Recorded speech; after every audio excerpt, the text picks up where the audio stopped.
My dear friend, I am Sudhir Pandey and you are watching 100 times education classes, the branch of knowledge. In this video, we will discuss about class 11th biology from NCERT chapter number 1 The Living World मतलब जीव जगत।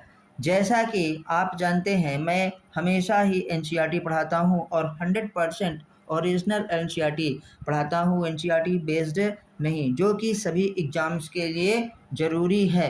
NCERT ही सब कुछ है, जिसमें आज हम इस वीडियो में देखेंगे द लिविंग वर्ल्ड मतलब जीव जगत। और ये वीडियो किसके लिए होने वाली है, किसके लिए है, तो नीट जो स्टूडेंट हैं ये उनके लिए हमारे पास वीडियो है। एलटी ग्रेड जो एग्ज़ाम आपका होने वाला है अभी 17 जनवरी को, इसके लिए तो एनसीईआरटी बहुत ही मस्ट है। साथ में जो आगे होगा जीआईसी लेक्चरर की भर्ती निकली है उसके लिए, यूपीएससी के लिए, यूपीपीएससी के लिए, बैंकिंग के लिए, रेलवे के लिए एंड ऑल अदर एग्ज़ाम्स के लिए ये चैप्टर बहुत ही इम्पोर्टेंट है। इसको आप ध्यान से ज़रूर देखिएगा क्योंकि ये 100% ओरिजिनल एनसीईआरटी के इसमें पॉइंट्स हैं और बहुत सारे इसमें जो है इम्पोर्टेंट क्वेश्चन है, पीवाईक्यूज हैं। तो चलिए अब हम लोग जो है इसको आगे बढ़ाते हैं। अगर आपको वीडियो अच्छी लगती है तो चैनल को सब्सक्राइब जरूर करिएगा, अपने दोस्तों के साथ क्या है शेयर जरूर करिएगा। आइए आगे देखते हैं। तो इन दिस वीडियो, इस वीडियो में हम लोग क्या क्या कवर करने वाले हैं थोड़ा सा ये देख लेते हैं। इसमें हम लोग ये देखेंगे कि व्हाट इज़ लिविंग मतलब लिविंग क्या है, किसे हम लिविंग कहते हैं। दूसरा देखेंगे करेक्टराइजेशन ऑफ लिविंग्स। थर्ड देखेंगे बायोडाइवर्सिटी। फोर्थ देखेंगे टैक्सोनॉमी। फिर देखेंगे सिस्टमेटिक्स क्या होता है ना। उसके बाद बच्चों हम लोग देखने वाले हैं टैक्सोनॉमी का कैटेगरीज, फिर टैक्सोनॉमिक हायरार्की और लास्ट में बहुत सारे मोस्ट इम्पॉर्टेंट एमसीक्यूज देखने वाले हैं जो कि आए हुए हैं और खुद मॉडिफाइड भी किया गया है एनसीईआरटी से। तो आइए आगे हम लोग देखते हैं। फर्स्ट टॉपिक हमारा होने वाला है what is living. What is living मतलब लिविंग क्या है। तो अगर लिविंग को हम लोग डिफाइन करें तो किसी को हम एक वर्ड में डिफाइन नहीं कर सकते हैं ना। लिविंग्स आर नॉट क्या है defined in single word, but livings can defined by its characteristics मतलब लिविंग को हम उसके लक्षणों के द्वारा ही परिभाषित कर सकते हैं। लिविंग को हम केवल एक शब्द के द्वारा परिभाषित नहीं कर सकते हैं। तो देखते हैं livings are defined by its characteristics मतलब लिविंग अपने लक्षणों के द्वारा परिभाषित होता है। क्लास 10th में, क्लास 9th में हम लोगों ने ये देखा था कि जिसमें डाइजेशन होता है, रिस्पायरेशन होता है, सर्कुलेशन होता है, एक्सक्रीशन होता है, मूवमेंट होता है, ये सब क्या है सजीवों के लक्षण हैं, उसे हम सजीव कहते हैं। वो सब तो है ही, उसके अलावा न उससे और आगे बढ़ गए हैं अब एक्स्ट्रा कि जैसे कैरेक्टरिस्टिक ऑफ लिविंग में देखें तो हमको क्लास 11th में मिलता है कि ग्रोथ। अब नई वाली एनसीईआरटी में ये चीज़ हट गई है लेकिन पढ़ना है आपको क्योंकि क्वेश्चन इससे आ जाते हैं। पहला हमारे पास कौन सा होता है कैरेक्टर भैया लिविंग का, ग्रोथ होता है। दूसरा कैरेक्टर कौन सा होगा, रिप्रोडक्शन। तीसरा कैरेक्टर कौन सा होता है, मेटाबॉलिज्म। और चौथा जो हमारे पास कैरेक्टर है कॉन्शियसनेस। ये सब जो हमारे पास है कि जैसे ग्रोथ क्या है, ग्रोथ। दूसरा क्या है, रिप्रोडक्शन। तीसरा क्या है, मेटाबॉलिज्म।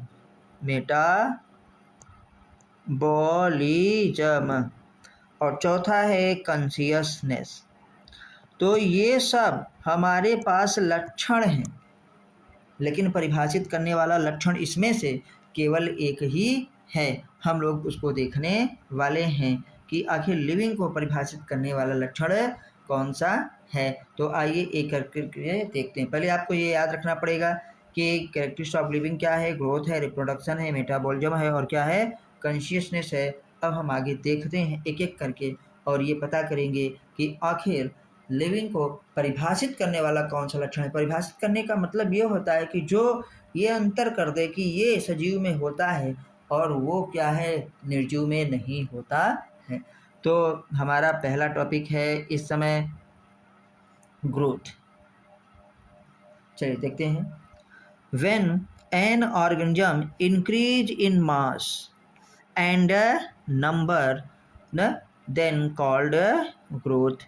जब कोई क्या है, सजीव हमारा किस में बढ़े, उसके द्रव्यमान में वृद्धि हो या उसकी संख्या में वृद्धि हो, तब हम उसे वृद्धि या ग्रोथ कहते हैं। उसका मास बढ़े या उसकी संख्या बढ़े तब भाई हम उसे क्या कहेंगे, ग्रोथ कहेंगे।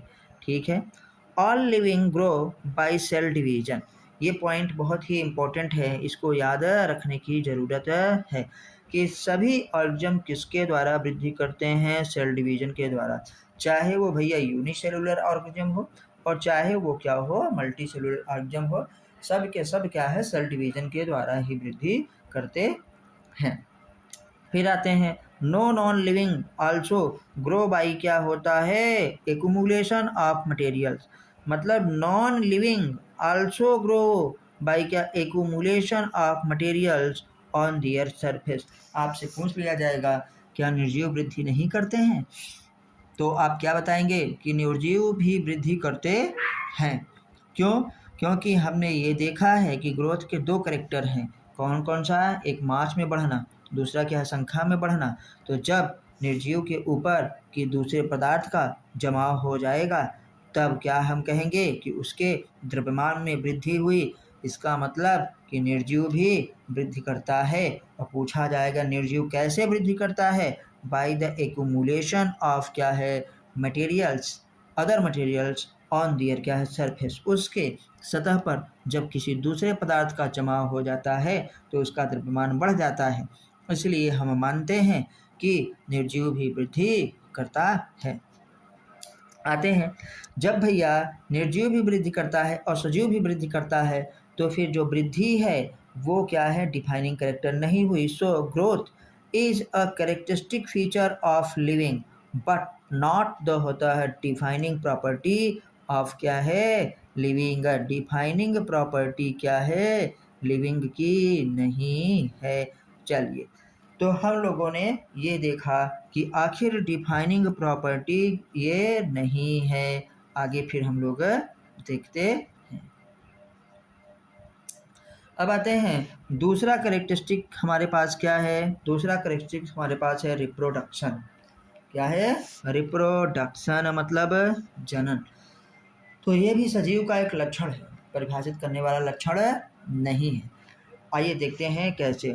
Reproduction is a biological process. पहला क्वेश्चन तो यही बनता है कि रिप्रोडक्शन किस प्रकार का प्रोसेस है। Reproduction is a biological process by which an organism produce offspring similar to itself. मतलब अपने ही जैसे संतान की उत्पत्ति करना क्या कहलाता है, जनन कहलाता है ना। वही चीज़ देखो यहाँ नीचे हमने लिखा है कि reproduction is a process of production of progeny ना। तो संतानों के उत्पन्न करने की जो प्रक्रिया है उसी को जनन कहा जाता है। और रिप्रोडक्शन में कहाँ से कहाँ तक का स्टेप आता है, क्वाइटस से लेकर के, जिसे हम कॉपुलेशन कहते हैं ना, क्वाइटस से लेकर के, क्वाइटस से लेकर के बर्थ तक। बर्थ किसका होता है, बच्चे का ना, बेबी के जन्म तक के समय को क्या कहा जाता है, रिप्रोडक्शन कहा जाता है। Reproduction is not a single step. Reproduction involves क्या होता है, मेनी स्टेप। नंबर 1, जैसे स्टार्टिंग में सबसे पहले गैमेटोजेनेसिस होता है ना, फिर गैमेट को हम लोग ट्रांसफ़र कहते हैं जिसे हम इंसेमिनेशन कहते हैं। क्वाइटस के द्वारा इसको हम लोग ट्रांसफ़र करते हैं। फिर बेटा वहाँ पे जाकर के फर्टिलाइजेशन होगा, फर्टिलाइजेशन के बाद इम्प्लांटेशन, इम्प्लांटेशन के बाद क्या होगा, सेल डिवीजन एंड डिफरेंशिएशन, मतलब पूरा बॉडी का फॉर्मेशन होगा, गेस्टेशन पीरियड जिसे कहते हैं, फिर बर्थ होगा। तो क्वाइटस से लेकर के बेबी के बर्थ तक का जो समय होता है उसे हम लोग रिप्रोडक्शन कहते हैं। तो आखिर रिप्रोडक्शन है क्या? Reproduction is a production of progeny, progeny मतलब संतान या ऑफ स्प्रिंग जिसे हम लोग कहते हैं। No non living reproduce offspring, कोई भी नॉन लिविंग क्या है, संतान की उत्पत्ति नहीं कर सकता। तो क्या इसका मतलब रिप्रोडक्शन सजीवों को परिभाषित करने वाला लक्षण है? नहीं। क्यों? क्योंकि कुछ सजीव भी ऐसे हैं जो रिप्रोडक्शन नहीं करते हैं, अर्थात संतान की उत्पत्ति नहीं कर पाते हैं। तो ये इम्पोर्टेंट, बहुत ही इम्पोर्टेंट पॉइंट है, इसको थोड़ा सा ज़रा सा देखते हैं कि some living organisms also not reproduce. कौन कौन से हैं वो? म्यूल, म्यूल बोले तो खच्चर ना, ये संतान की उत्पत्ति नहीं करता है। तो म्यूल आखिर बनता कैसे है? भैया इसमें जो म्यूल है इसमें हमारे पास मेल डंकी होता है। मेल क्या है? डंकी, डंकी बोले तो गधा जो होता है वो मेल होता है। और इसमें जो फीमेल होती है वो कौन सा होती है बेटा? Female horse. इन दोनों का हम लोग क्रॉस करवाते हैं तब जाकर के म्यूल की उत्पत्ति होती है, खच्चर की उत्पत्ति होती है। तो म्यूल जो है ये जनन नहीं करता है, संतान की उत्पत्ति नहीं करता है। दूसरा है worker honey bee. Worker honey bee का मतलब जो श्रमिक मधुमक्खियाँ होती हैं, जैसे आप जानते हैं एक हाइव में कितने होते हैं? 3 ग्रुप होता है। एक हमारे पास क्वीन होती है, बहुत सारे जो होता है हमारे पास मेल होते हैं दूसरी संख्या में, और तीसरी संख्या में सबसे ज़्यादा वर्कर हनी बी होती हैं जो फीमेल होती हैं, स्टेराइल होती हैं, मतलब ये संतान की उत्पत्ति नहीं कर पाती हैं। संतान की उत्पत्ति केवल फीमेल है ही करती है जिसका नाम है क्वीन, और जो मेल होते हैं फर्टाइल होते हैं ना, उन्हें जो होता है सिर्फ क्या करना है? रानी के साथ क्वाइटस करना है। चलिए, और कौन कौन? Infertile human couple. आपने अपने आसपास देखा होगा कि जो दंपत्ति शादीशुदा भी हैं उनके पास संतान नहीं है, बच्चे उत्पन्न नहीं कर पाते हैं, कितना परेशान रहते हैं। तो इसका मतलब है कि वो भी जनन नहीं कर रहे हैं, क्योंकि जनन कहाँ से कहाँ तक है? क्वाइटस से लेकर के बेबी के बर्थ तक। जब तक संतान की उत्पत्ति ना हो जाए तब तक जनन नहीं माना जाएगा। तो इसका मतलब क्या हो गया? इसका मतलब ये हो गया कि रिप्रोडक्शन जो है is a characteristic feature of living but not the होता है डिफाइनिंग प्रॉपर्टी। ये देखिए, नॉट द डिफाइनिंग प्रॉपर्टी, ये डिफाइनिंग प्रॉपर्टी नहीं है। तो आइए अब हम लोग देखते हैं। हम लोगों ने ग्रोथ को भी देखा, रिप्रोडक्शन को भी देखा। ये दोनों सजीवों के लक्षण तो हैं, लेकिन सजीव को परिभाषित करने वाला लक्षण नहीं है भाइयों। आइए आगे बढ़ते हैं। फिर देखेंगे हम लोग मेटाबॉलिज्म। क्या देखने वाले हैं? मेटाबॉलिज्म। मेटाबॉलिज्म क्या होता है? हम लोगों ने ये देखा है कि all some total of chemical reactions. तो हम क्या कहें? सम ऑफ ना, सम टोटल कहो या sum of all chemical reactions occurs in our body called metabolism. हमारे शरीर में एक ही समय पर हजारों क्या हो रही हैं? रिएक्शंस हो रही हैं। उसमें से कुछ एनाबॉलिज्म है, कुछ कैटाबॉलिज्म है, और दोनों को मिला करके क्या कहा जाता है? मेटाबॉलिज्म। तो ये आपको याद रखना पड़ेगा। और ये मेटाबॉलिज्म जो होता है कि सभी प्लांट्स में होता है, सभी एनिमल्स में होता है, फंजाई में होता है, यहाँ तक कि माइक्रोब्स लाइक क्या है? बैक्टीरिया। मतलब अगर बात की जाए तो ये क्या है? बैक्टीरिया से लेकर के, बैक्टीरिया से लेकर के कहाँ बेटा? ह्यूमन तक, जो मोस्ट कॉम्प्लेक्स एनिमल है ह्यूमन, इन सब में होता है विदाउट एक्सेप्शन, मतलब ये हर जगह होगा।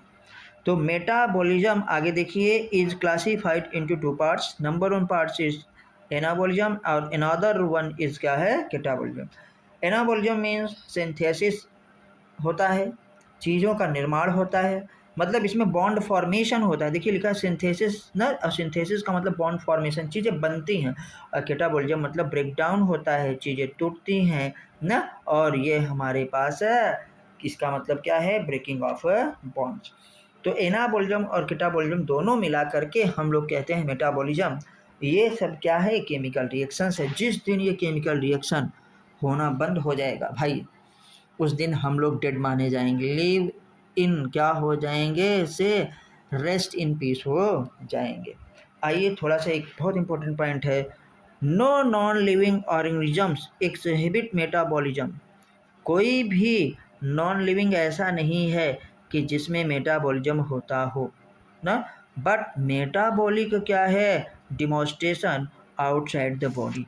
मेटाबॉलिक रिएक्शंस शरीर के बाहर भी देखा गया है इन सेल फ्री क्या है सिस्टम। सेल फ्री सिस्टम का मतलब, सेल फ्री सिस्टम का मतलब हमारे पास है कहाँ पे, आईवीएफ में, इन विट्रो फर्टिलाइजेशन ना, श्योरली लिविंग रिएक्शंस। देखिए जब मेल का स्पर्म और फीमेल का ओवम लेकर के टेस्ट ट्यूब में उसको फर्टिलाइज किया जाता है ना, तो वहाँ पे जो रिएक्शन होती है वो मेटाबॉलिक रिएक्शन ही है। रिएक्शन तो लिविंग है, लेकिन जहाँ पे भाइयों वो हो रहा है टेस्ट ट्यूब, आप जानते हैं उसे परखनली कहते हैं, वो तो निर्जीव है ना। तो इसलिए हम ये भी कह सकते हैं कि जो हमारे पास सेलुलर ऑर्गेनाइजेशन है, कि मतलब जब सेल के अंदर हो मेटाबॉलिक रिएक्शन, तब हम उसे कह सकते हैं कि ये डिफाइनिंग नहीं फीचर है, डिफाइनिंग कैरेक्टर है, लेकिन डिफाइनिंग फीचर नहीं है।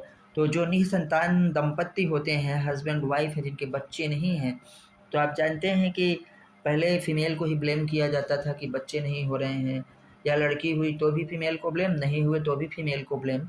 तो आज इतना मेडिकल साइंस इतना बढ़ गया है कि हर चीज़ की जांच होती है कि मेल में कमी है कि फीमेल में कमी है।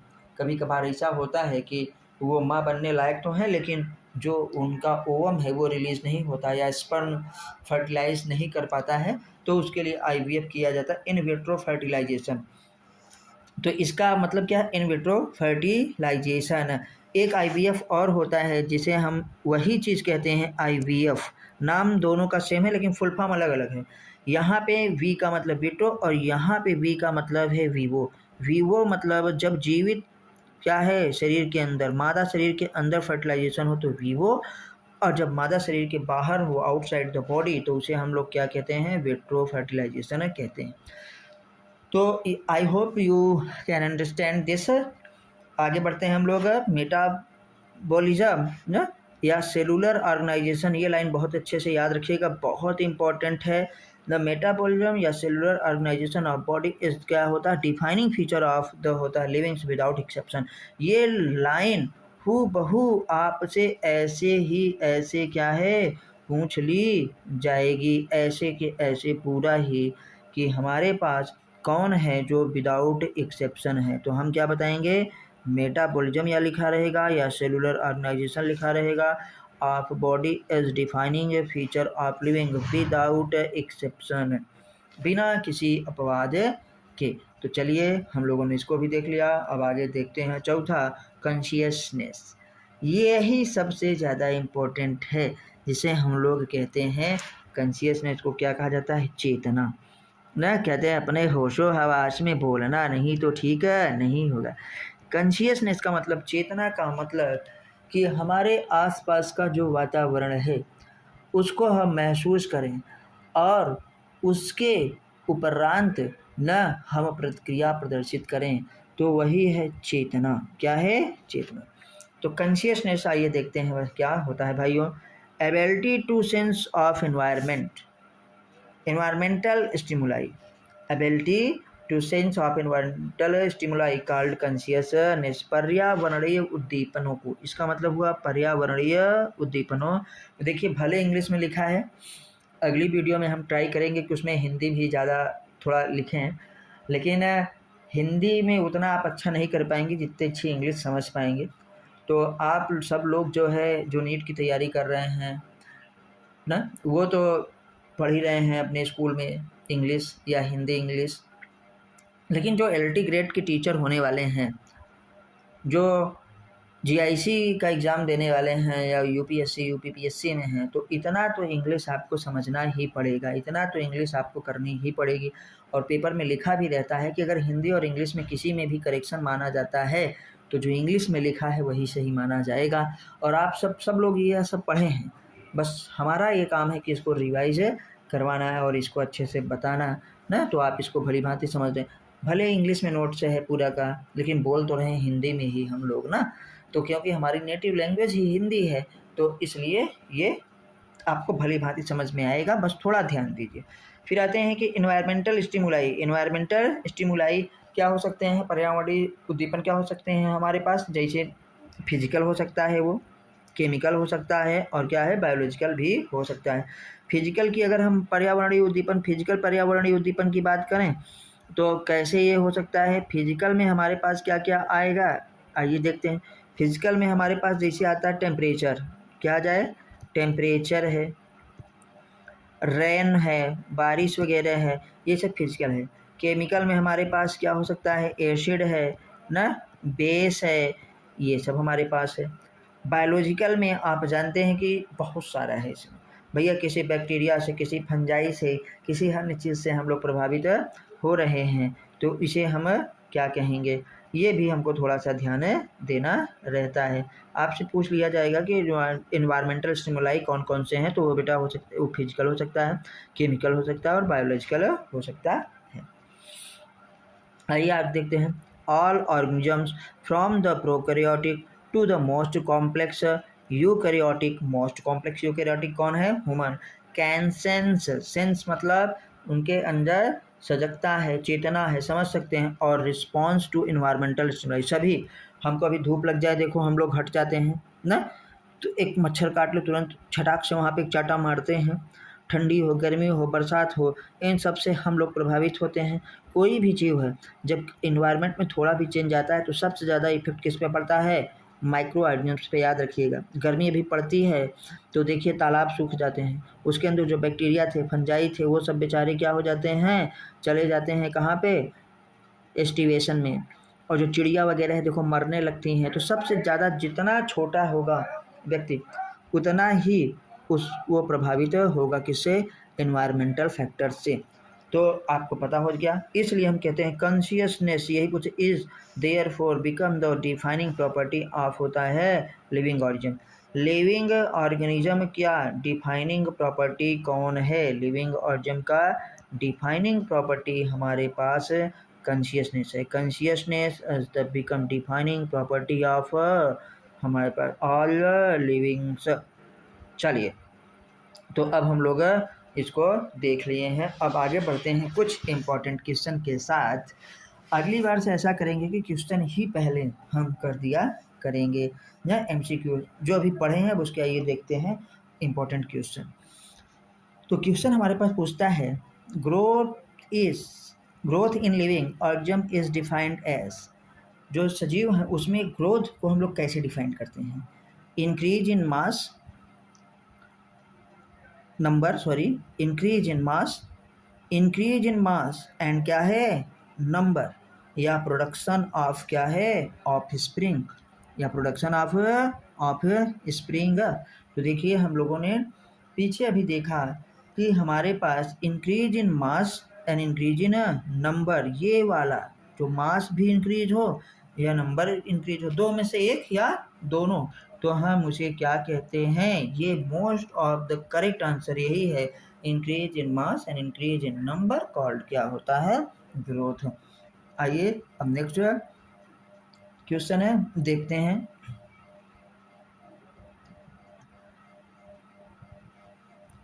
Which one of the following as defining, देखिए पूछ क्या रहा है, डिफाइनिंग प्रॉपर्टी ऑफ लिविंग। तो अभी हम लोगों ने बात की है पीछे कि ग्रोथ है लेकिन डिफाइनिंग नहीं है, रिप्रोडक्शन लिविंग का कैरेक्टर लेकिन डिफाइनिंग कैरेक्टर नहीं है, मेटाबॉलिज्म है लेकिन ये डिफाइनिंग नहीं। तो कौन सा होगा भैया, consciousness is the defining property of livings. आइए आगे देखते हैं, which of the following is defining feature, which one of the following is a defining feature of all living organisms। देखिए of all living organism without exception, यही पूछ लिया गया ना, डिफाइनिंग फीचर की बात हो रही है और कैसा हो, विदाउट एक्सेप्शन। तो बात अभी पीछे किए थे कि मेटाबॉलिज्म, कौन सा? मेटाबॉलिज्म। रिप्रोडक्शन नहीं है, कॉन्शियसनेस नहीं है, ग्रोथ नहीं है, कौन सा है? Metabolism is the defining feature of livings without exception. ये याद रखिएगा। अंतर आपको दो याद रखना है। एक में पूछा जाएगा डिफाइनिंग फीचर, जो अभी ये पूछा गया है, डिफाइनिंग फीचर, फीचर मीन्स लक्षण, और एक पूछा जाएगा डिफाइनिंग प्रॉपर्टी, प्रॉपर्टी। तो जो डिफाइनिंग प्रॉपर्टी होगा वो कॉन्शियसनेस होगा, ये वाला, ये डिफाइनिंग प्रॉपर्टी कॉन्शियसनेस होगा, और जो मेटाबॉलिज्म है वो डिफाइनिंग फीचर होगा। इसको आप भलीभांति याद रखिएगा। आइए अब लोग हम थोड़ा सा और आगे चलते हैं। दूसरा टर्म हम लोग देखते हैं क्या? बायोडाइवर्सिटी, और इसको हम लोग बहुत ही जल्दी कर लेंगे। समय जो है कम से कम आपको 1 घंटे तो देने ही देना है। अगर आप चाहते हैं कि आप जीआईसी में सेलेक्ट हों, एलटी ग्रेड में या जीआईसी लेक्चरर में, नीट में सिलेक्शन लेना है, तो इतनी मेहनत तो करनी ही पड़ेगी। और जहां आपको दिक्कत हो रही हो, जो आपको कमी महसूस हो रही हो हमारी वीडियो में, या जो आपको अच्छा लग रहा हो, उसे आप जो है कमेंट के माध्यम से ज़रूर बताएं। चैनल को सब्सक्राइब करें, अपने दोस्तों के साथ भी शेयर करें और वीडियो को लाइक करें। आइए देखते हैं बायोडाइवर्सिटी। आखिर बायोडाइवर्सिटी क्या है? Number and type, number and क्या है? Type of organisms present on earth called क्या है? बायोडाइवर्सिटी।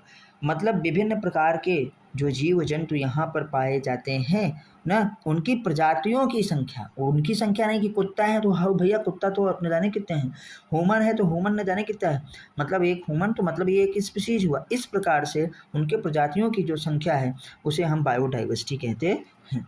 और कितना है?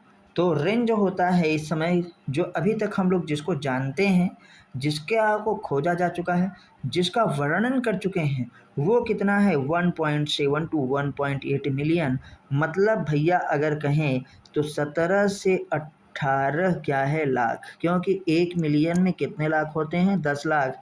तो 1.7 से 1.8 मिलियन हमारे पास है, जिसे डिस्क्राइब्ड हम कर चुके हैं, डिस्कवर्ड एंड डिस्क्राइब खोज चुके हैं और उनका वर्णन कर चुके हैं। तो 17 से 18 लाख है। और हमारे यहाँ तो कहा भी जाता है, वेद पुराणों में कहा गया है ना कि 84 लाख योनियों के बाद, यहाँ कितना? 17 से 18 योनियों का मतलब कि अलग अलग प्रजातियों में जन्म लेना, अलग अलग क्या है? प्रजातियों की योनि से जन्म लेना ही क्या कहा जाता है भैया? 84 लाख योनियाँ बताई गई हैं। 17 से 18 लाख है जिसे खोजा गया है और जिनका वर्णन किया जा चुका है। इसको मैं बार बार क्यों बोल रहा हूँ? क्योंकि ये बहुत ही इंपॉर्टेंट है।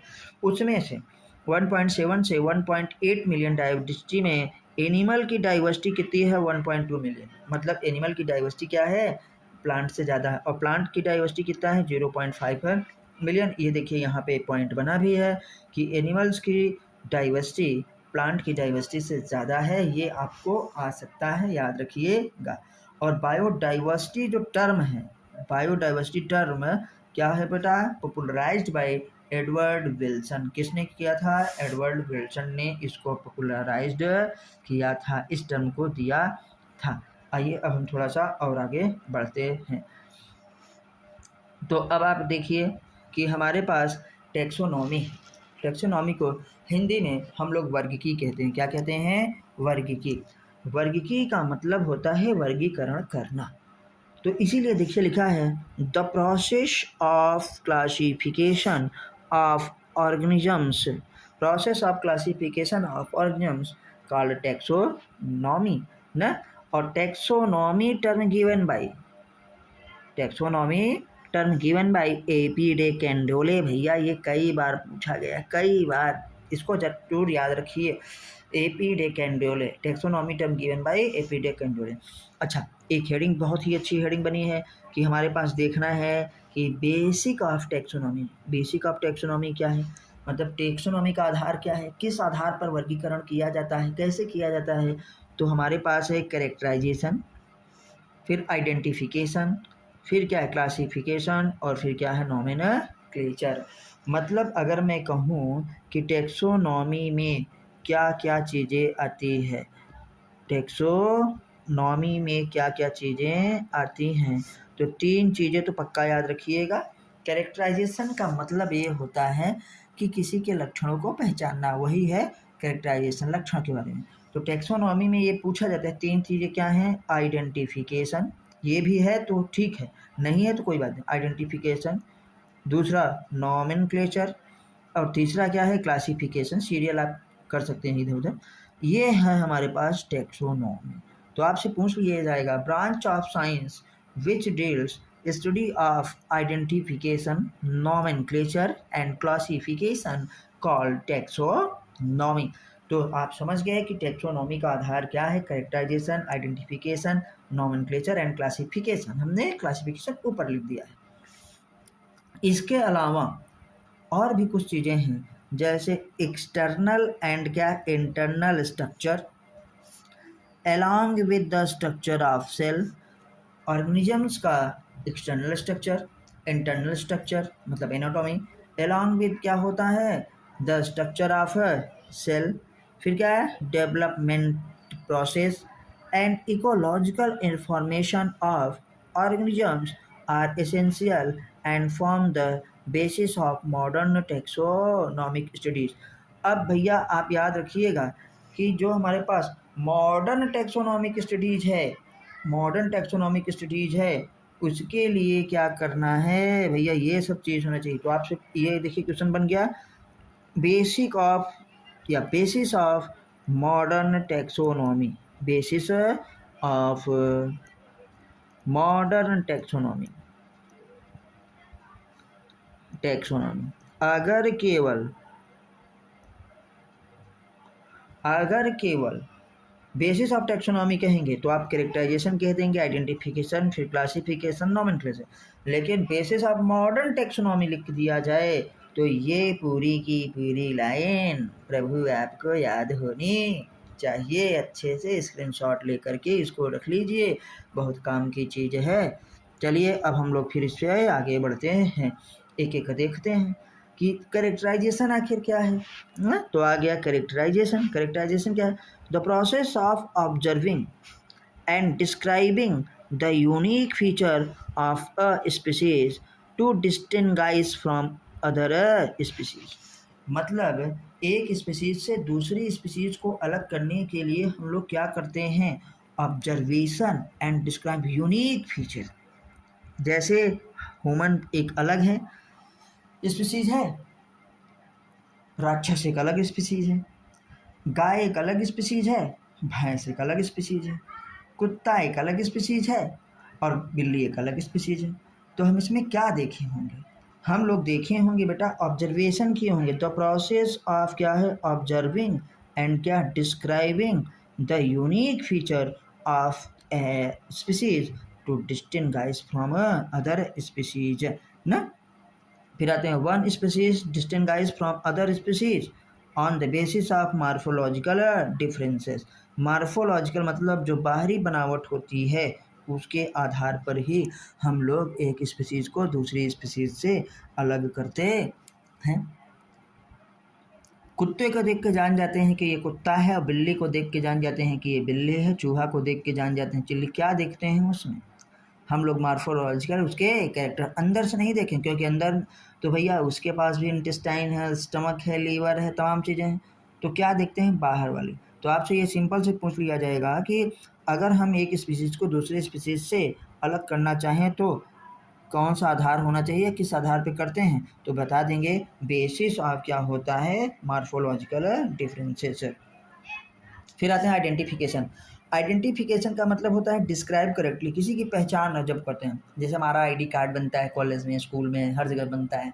आप कहीं जॉब कर रहे हैं तो आईडी, तो जब आपकी आईडी बनती है, अभी देखिए आपका कार्ड बनता है, तो उसमें हम लोग क्या करते हैं कि ऑब्जर्व करते हैं क्या, कि उसको ये बारे में जो पर्सन है करेक्टली उसको हम डिस्क्राइब करें। जैसे उसकी आँख कैसी है, उसके आँख का जो है रेटिना कैसा है, अपने थंबनेल हमारे में जो लाइनें बनी हैं ना, फिंगरप्रिंट्स जिसे कहते हैं, वो कैसा है। देखिए तो वही है आइडेंटिफिकेशन।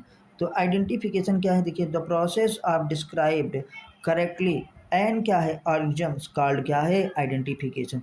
किसी भी पर्सन को डिस्क्राइब करना है, सही सही जब हम लोग क्या करते हैं, वर्णित करते हैं, तो उसी को आइडेंटिफिकेशन कहा जाता है। ये आप समझ गए होंगे। फिर आते हैं, हमारे पास आता है नॉमेनक्लेचर। सबसे ज़्यादा क्वेश्चन इसी से पूछा जाता है, सबसे ज़्यादा। तो नॉमेनक्लेचर क्या है? प्रोसेस ऑफ क्या होता है, नेमिंग ऑफ स्पीसीज कॉल्ड क्या है, नॉमेनक्लेचर। जैसे हमारे यहाँ नामकरण होता है, नामकरण में करते क्या है, नाम रखते हैं। तो नाम रखने की जो प्रक्रिया है वही क्या है, नामकरण। तो वही से यही है कि नॉमेनक्लेचर क्या है, नॉमेनक्लेचर भैया प्रोसेस ऑफ क्या, नेमिंग ऑफ स्पीसीज कॉल्ड क्या है, नॉमेनक्लेचर। सिंपल है, बहुत सारा। In order to facilitate the study number of scientist have क्या होता है, स्टेबलाइज्ड।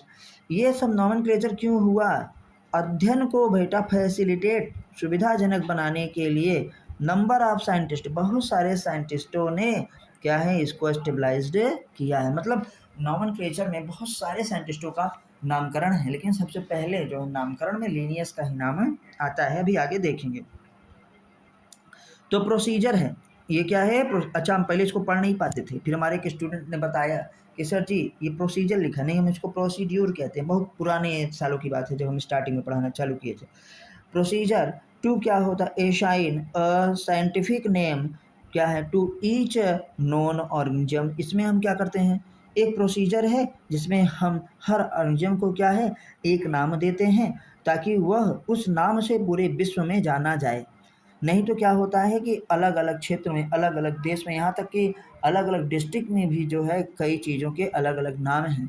तो साइंटिस्टों ने सोचा कि ऐसे एक नाम का हम लोग आविष्कार करें, एक ऐसा नाम दें जो किसी सजीव को दे दिया जाए, किसी स्पीसीज़ को दे दिया जाए, तो वो स्पीसीज़ क्या है, ऑल ओवर वर्ल्ड क्या है, नॉन क्या है, सेम नेम, सेम नाम से ही जाना जाए।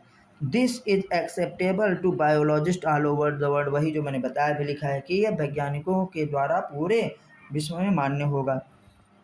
फॉर प्लांट के लिए साइंटिस्ट नेम होता आर होता है बेस्ड ऑन क्या, एग्रीड प्रिंसिपल्स। बेस्ड ऑन क्या है, एक हमारे पास क्या होता है, सर्वमान्य क्या होता है, सिद्धांत पर है, आधारित है। एंड क्या है, criteria which are provided in international code for botanical nomenclature. ICBN तो खूब याद रखिएगा, बहुत बार फुल फॉर्म ही पूछ लेते हैं। आईसीबीएन क्या है, इंटरनेशनल कोड ना फॉर बॉटेनिकल नॉमेनक्लेचर। फॉर की जगह ऑफ भी लिखा रहे तो भी कोई गलत नहीं है, क्योंकि जूलॉजी वाले में ऑफ लिखा रहता है, बॉटनी वाले में फॉर लिखा रहता है। तो international code for botanical nomenclature ICBN यही है जो पौधों की सर्वमान्य क्या होता है, संस्था है जो पौधों का नामकरण करती है, जिससे वह पौधा पूरे विश्व में एक ही नाम से जाना जाए। इसी प्रकार से जो एनिमल्स वाले साइंटिस्ट थे उन्होंने भी क्या है, इवॉल्व किया इंटरनेशनल कोड ऑफ क्या है, जूलॉजिकल नॉमेनक्लेचर। तो आईसीबीएन और आईसीजेडएन का फुल फॉर्म ही पूछ लिया जाता है, तो थोड़ा सा इसको याद रखिएगा। आइए अब हम लोग आगे देखते हैं यूनिवर्सल रूल ऑफ नॉमेनक्लेचर। देखिए नॉमेनक्लेचर करने के लिए अभी हम लोगों ने देखा कि भैया नॉमेनक्लेचर में क्या क्या होगा, तो कुछ रूल होगा ना, कोई नियम होगा, कोई कानून होगा कि इस अनुसार नाम रखा जाएगा, ऐसे थोड़ी ना जो मन में आया वो रख देंगे। तो इसलिए हमारे पास universal rule of nomenclature, nomenclature के कुछ सार्वभौमिक नियम बनाए गए हैं। आइए देखते हैं, 4 हैं, आपको भली भांति याद रखना है। Biological name are generally in Latin. Biological name किस में होता है बेटा, लैटिन में होता है। एंड रिटन इन इटैलिक्स, ये दोनों याद रखिएगा। होता है जनरली लैटिन में और लिखा जाता है क्या, इटैलिक्स में ना, थोड़ा सा ऐसे तिरछा अक्षर में, ऐसे जैसे मैं मैंजीफेरा लिखूं ऐसे, मैंजीफेरा तिरछा करके। दे आर लैटिनाइज्ड और derived from Latin irrespective to their origin. Italics में इसलिए लिखा जाता है कि ताकि ये पता चले कि इसकी ओरिजिन कहाँ से हुई, लैटिन भाषा से हुई है। सेकेंड है the first word in a biological name क्या है, represents the genus, while the second components denotes the specific epithets। specific epithets को क्या कहते हैं, species। इसका मतलब देखो हो गया ना कि पहला जो होगा फर्स्ट वर्ड वो क्या होगा, जीनस, और जो सेकंड हमारे पास कंपोनेंट होगा वो क्या होगा, स्पीसीज।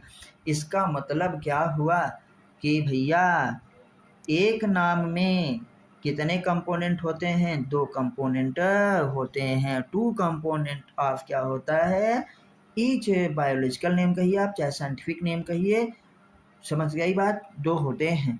थर्ड हमारे पास जो ऑप्शन आता है, both the word in a biological name, दोनों वर्ड बायोलॉजिकल नेम होते हैं। व्हेन हैंड रिटन, जब हाथ से लिखे जाते हैं, आर अंडरलाइन क्या हो जाते हैं? सेपरेटली। अगर हम उसको हाथ से लिखते हैं तो हम उसको अंडरलाइन करेंगे, कैसे? सेपरेटली अंडरलाइन करेंगे अगर हाथ से लिखेंगे तो। और जब प्रिंट करेंगे तो इटैलिक्स में होगा। Printed in italics to indicate their Latin origin. आते हैं आगे, देखिए चौथा, द फर्स्ट वर्ड डिनोट्स, तो क्या होता है? जीनस। भाई पहले भी बात कर चुके हैं। स्टार्ट विद, लेकिन यहाँ पे कुछ और जोड़ा जा रहा है। फर्स्ट वर्ड जो था genus, start with capital letter, देखिए कैपिटल लेटर में है। Start with capital letter and specific epithets, जो स्पेसिफिक इपिथेट्स मतलब स्टार्ट विद क्या है? Small letter. क्या है? Small letter. तो जैसे एक मैं यहाँ पे लिख करके दिखाऊं, आइए देखते हैं थोड़ा सा। हाँ, थोड़ा सा देखते हैं। देखिए एक है मस्का डोमेस्टिका, मस्का डोमेस्टिका। मस्का डोमेस्टिका आप समझ गए कि हाउस फ्लाई की बात हो रही है। तो देखिए इसका कैपिटल से है जीनस, जो जीनस है का फर्स्ट लेटर कैपिटल से, और स्पीसीज का फर्स्ट लेटर स्मॉल से, लेकिन हाथ से मैंने लिखा है, इसलिए दोनों को अलग अलग ये अंडरलाइन कर दूंगा, ये और ये दोनों लाइन मिलनी नहीं चाहिए। तो ये थोड़ा सा स्टाइलर से लिख रहे हैं तो थोड़ा सा ये सही से नहीं हो पाता, तो आप इसको समझ लीजिएगा भली भांति। तो ये हमारे पास हो गया। आइए फिर जो है आगे हम लोग देखते हैं। अब सिस्टमेटिक्स क्या है? टैक्सोनॉमी के बाद आती है सिस्टमेटिक्स। जैसे टैक्सोनॉमी क्या था? Process of classification of organisms called क्या है? टैक्सोनॉमी। तो वैसे सिस्टमेटिक्स भी है कि सिस्टमेटिक में सिस्टम है, देखो, और सिस्टम कहते हैं ना, सिस्टम से आप जो है काम करिए, क्रमानुसार करिए, वही चीज़ है सिस्टमेटिक्स। आइए देखते हैं systematic. The study of different kind of organism and क्या है? रिलेशनशिप बिटवीन देम कॉल्ड क्या है? Systematics. Study of different kind of organisms and relationship between them, ये ही बहुत इंपॉर्टेंट है।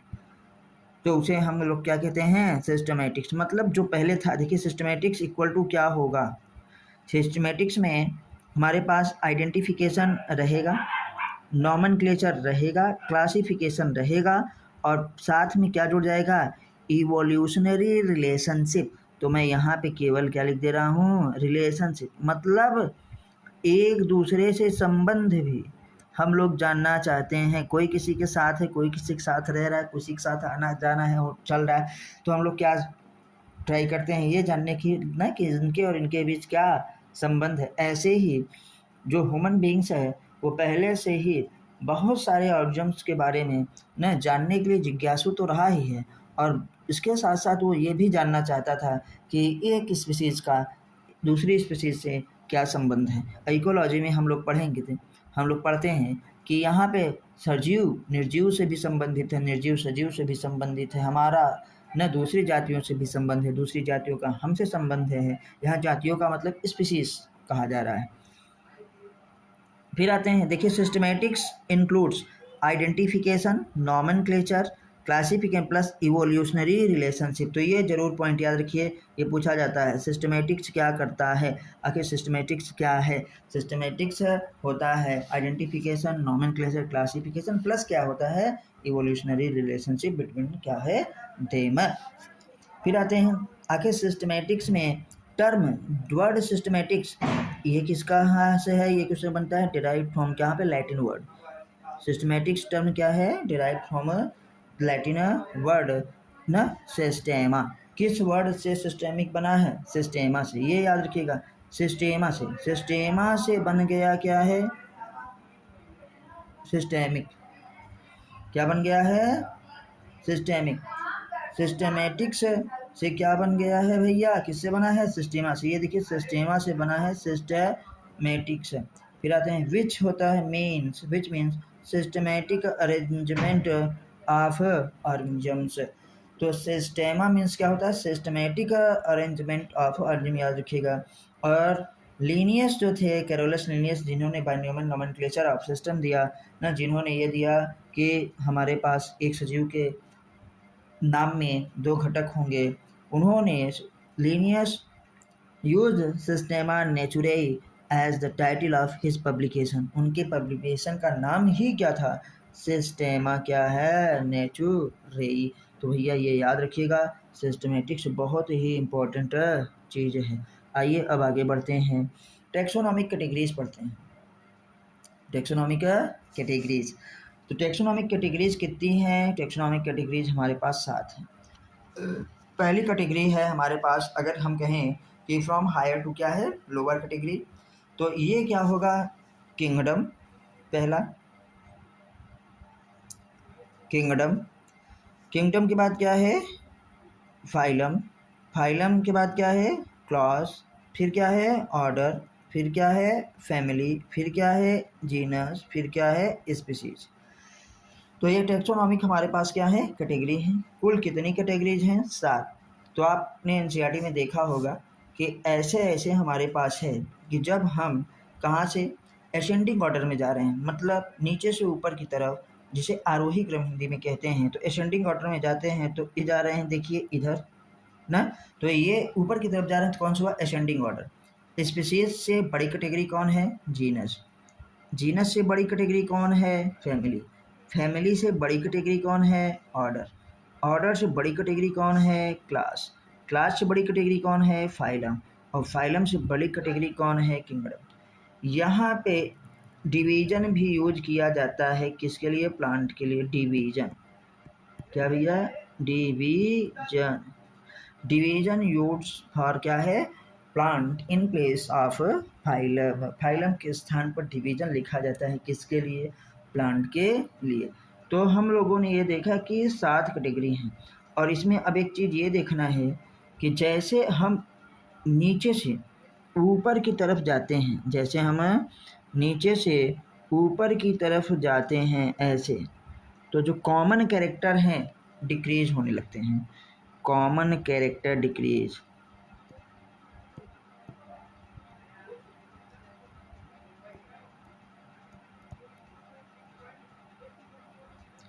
कॉमन कैरेक्टर क्या होने लगते हैं, डिक्रीज होने लगते हैं, कम होने लगते हैं।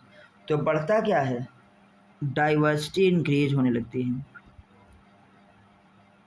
डाइवर्सिटी इंक्रीज होने लगती है। मतलब जब नीचे से ऊपर की तरफ जाते हैं, स्पीसीज से जीनस, जीनस से फैमिली, फैमिली से ऑर्डर, ऑर्डर से जो है क्लास, क्लास से फाइलम, फाइलम से किंगडम, तो समानताएं घटने लगती हैं। देखिए कॉमन कैरेक्टर क्या होता है, डिक्रीज होता है, और डाइवर्सिटी इंक्रीज होती है, विभिन्नताएं बढ़ने लगती हैं।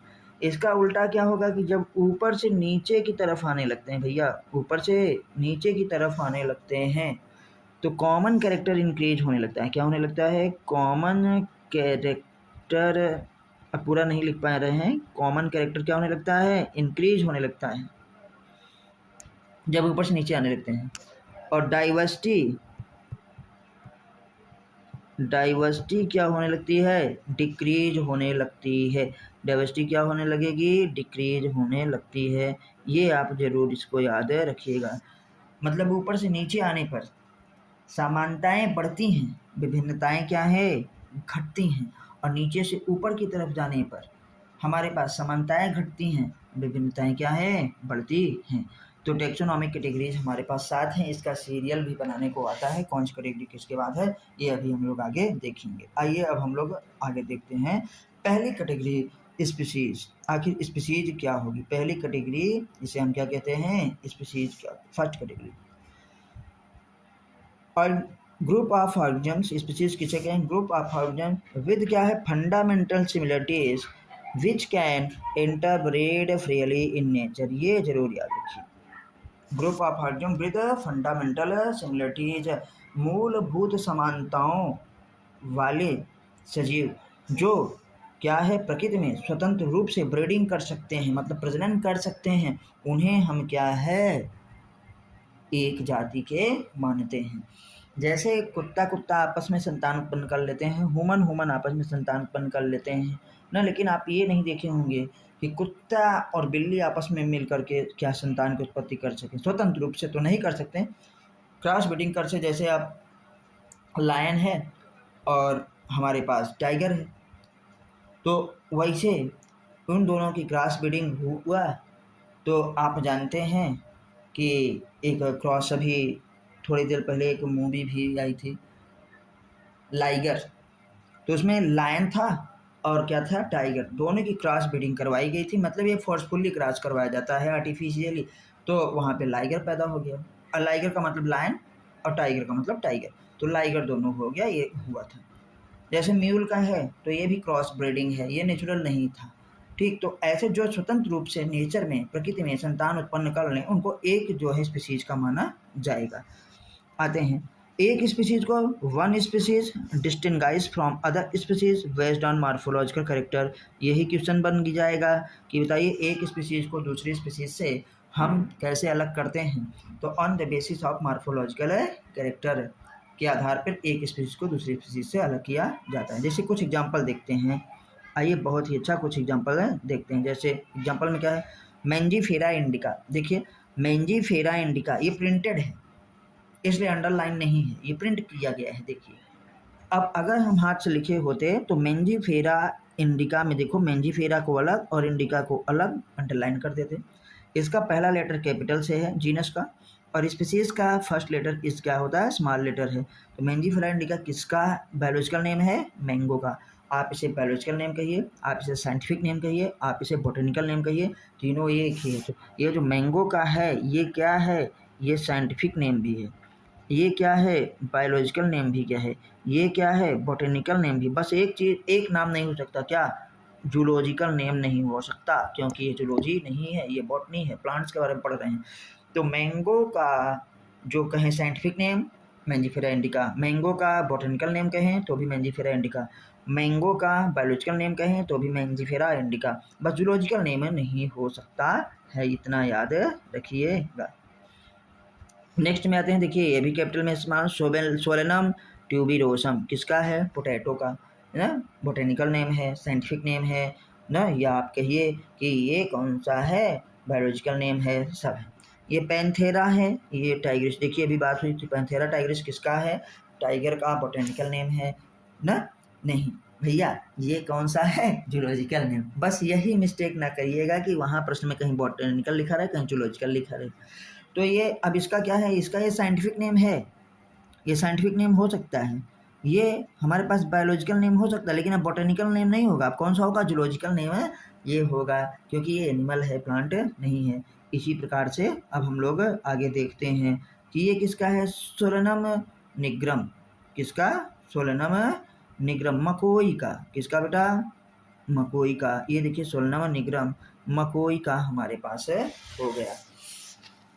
तो ये आपको समझ में भली भांति आ गया होगा, एक बार आप इसको रिवाइज कर लीजिए या स्क्रीनशॉट ले लीजिए कि मैंगो का बोटेनिकल नेम हमारे साथ बोलिए, मैंजीफेरा इंडिका, पोटैटो का सोलेनम ट्यूबिरोसम, टाइगर का पैंथेरा क्या टाइग्रिस, और मकोई का सोलेनम निग्रम होता है। अब आगे और बढ़ते हैं, फिर आते हैं जीनस। जीनस में देखिए क्या होगा, genus group of species, genus क्या होगा, ग्रुप ऑफ स्पीसीज को हम लोग क्या कहेंगे, जीनस कहेंगे। देखिए इसलिए ना स्पीसीज से ऊपर की तरफ जा रहे थे।